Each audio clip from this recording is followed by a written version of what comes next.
Existe uma linha tênue entre um desafio recompensador e uma injustiça pura e simples. E para muitos jogadores, essa linha tem nome e sobrenome: Malenia, a lâmina de Miquela. Você acha que a cura dela a cada golpe é um problema? Que a Waterfall Dance dela é o ataque mais roubado que existe? Então se prepara, porque hoje eu vou te mostrar 10 chefes que fazem a Malenia parecer um tutorial. Essa não é uma lista sobre dificuldade, é sobre injustiça. Sobre chefes que não queriam apenas te derrotar, eles queriam quebrar seu espírito e as próprias regras do jogo. E pode acreditar, o primeiro lugar era literalmente impossível de vencer. Fica comigo até o final para ser os verdadeiros tiranos dos games.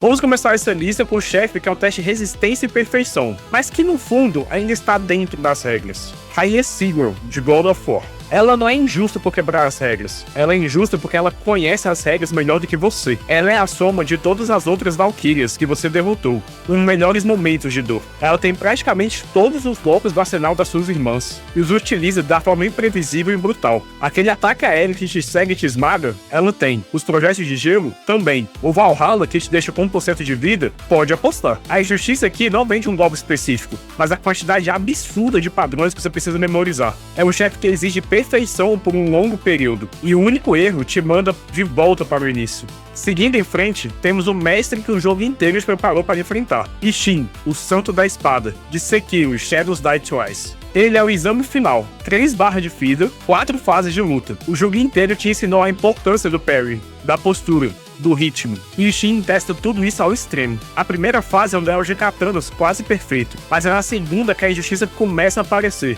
Quando ele está com uma lança com alcance absurdo e uma pistola. Sim, uma pistola no duelo de espadas. O jogo muda completamente as regras do engajamento, forçando o jogador a reaprender a distância e o tempo dos ataques em pleno clímax. Ele é a definição de hesitação é derrota. Agora vamos para um chefe que é literalmente uma questão de vida ou morte, dependendo da hora do dia. Imperatriz da Luz, de dia, de Terraria. Ela é um desafio formidável durante a noite, mas os desenvolvedores colocaram uma camada opcional de pura maldade. Se você lutar contra ela durante o dia, todos os seus ataques, sem exceção nenhuma, te matam instantaneamente. Não importa sua armadura, seus buffs, sua vida, um toque e você vira pó. Ela se transforma num bullet hell, onde não existe margem para erro. A injustiça aqui é uma escolha, um desafio para os mais masoquistas que querem uma das armas mais poderosas do jogo, a Terra Prisma. Falando em quebrar regras, o nosso próximo chefe não apenas quebra, ele reescreve o manual do jogo.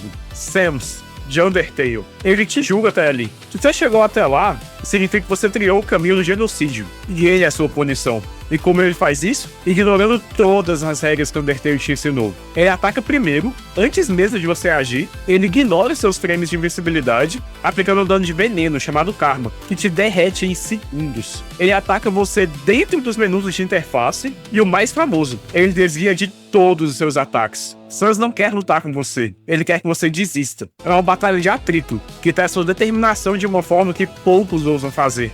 De um teste de determinação para o teste de resistência, temos o Panteão 5 e a Radiância Absoluta, de Hollow Knight. O Panteão 5, ou melhor, o Panteão de Hollow Knight, não é um chefe, é uma maratona. Uma sequência com todos os chefes do jogo, um atrás do outro, com pouquíssimas chances de cura. Depois de mais de 40 batalhas, quando seus nervos estão em frangalhos e seus reflexos cansados, você enfrenta a verdadeira chefe do jogo, a Radiância Absoluta. Ela é uma versão mais rápida, mais forte e muito mais caótica da Radiância original, com ataques que cobrem a tela inteira. A injustiça aqui é o teste de estamina mental. Errar depois de 30 ou 40 minutos de luta, ter que recomeçar tudo do zero, é uma das experiências mais esmagadoras dos games. Agora, para uma adição mais recente a essa lista de pesadelos, um chefe que testa seus limites de uma forma quase divina, Erland Chang, de Black Myth Wukong. Black Myth Wukong chegou prometendo desafios lendários, e assim cumpriu. Erland Chang, o verdadeiro chefe secreto do jogo, é a prova disso. A injustiça dele vem de sua mecânica central, uma barra de postura, ou escudo se preferir, que você precisa quebrar antes de conseguir causar dano de verdade na vida dele. E quando você tenta fazer isso, ele te ataca uma variedade absurda de armas, combos longos e até mesmo um clone para te pressionar. E a pior parte? Ele pode simplesmente regenerar essa barra no meio da luta, te forçando a quebrar a defesa dele várias e várias vezes. É uma luta de gerenciamento de recursos e paciência, onde o erro não só te custa a vida, mas também todo o progresso que você fez para quebrar a guarda dele. Agora vamos voltar no tempo. para uma era onde a justiça vinha em 8 bits. Mike Tyson em Punch-Out! Nos anos 80, poucas coisas eram tão aterrorizantes quanto ouvir o sino do primeiro round contra Mike Tyson. Durante os primeiros 90 segundos, ele é uma força na natureza. Seus uppercuts te mandam para a lona com um único golpe. Ele não tinha um padrão complexo. Ele tinha velocidade e poder bruto numa escala que o jogo não te preparava para enfrentar. A injustiça era o quão drasticamente a curva de dificuldade subia. Você passava o jogo aprendendo padrões, e de repente, ficava um furacão que exigia reflexos quase sobre-humanos para sobreviver àquele minuto e meio inicial. O próximo da lista é tão recente que a ferida ainda está aberta para muitos. Radan, o consórcio de Miquela, antes do nerf de Elden Ring, Shadow of Erdtree. A From Software é conhecida por seus chefes brutais, mas o Radan do DLC, antes dos nerfs, era algo diferente. O problema não era só a dificuldade, era a agressividade implacável. Ele começava a luta com um ataque que te atingia antes mesmo de você conseguir invocar sua cinza espiritual. Seus combos eram longos, um track absurdo e janelas de posição minúsculos.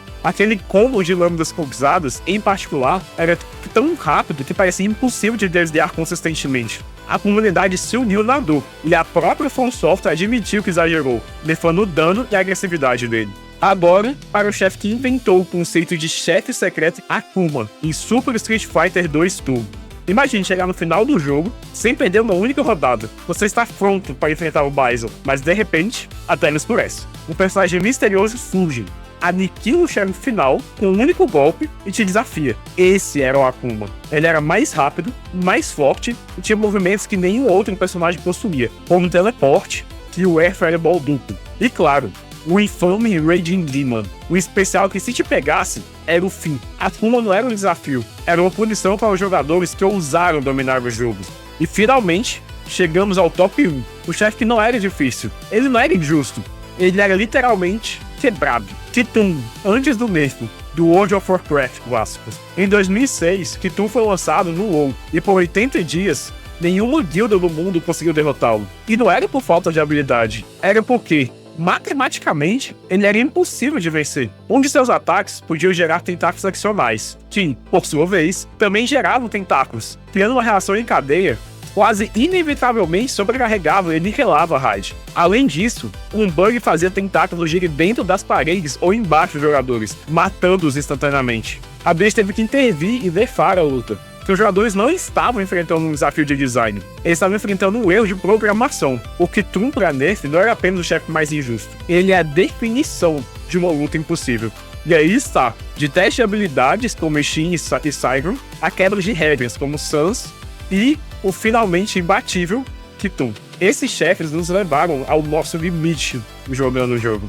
E assim o que define um chefe injusto? Às vezes, é um design intencional para testar nossa paciência, como Erlang Chain. Outras vezes, como vimos com Radan e Kitun, é um erro de cálculo dos próprios desenvolvedores. Mas no fim, são essas lutas que geram as melhores histórias, aquelas que contamos anos depois sobre como superamos o superável. Mas essa é a minha lista. E eu sei que deixei muitos chefes de fora e que te fizeram querer jogar o controle na parede. Qual foi o chefe mais injusto que você enfrentou? Deixa aqui nos comentários. Vamos debater e compartilhar nossas histórias de dor e superação. E se você curtiu essa análise, não se esqueça de deixar aquele like, se inscrever no Arena Nerd e ativar o sininho para não perder as próximas batalhas. E isso é tudo, e valeu, falou!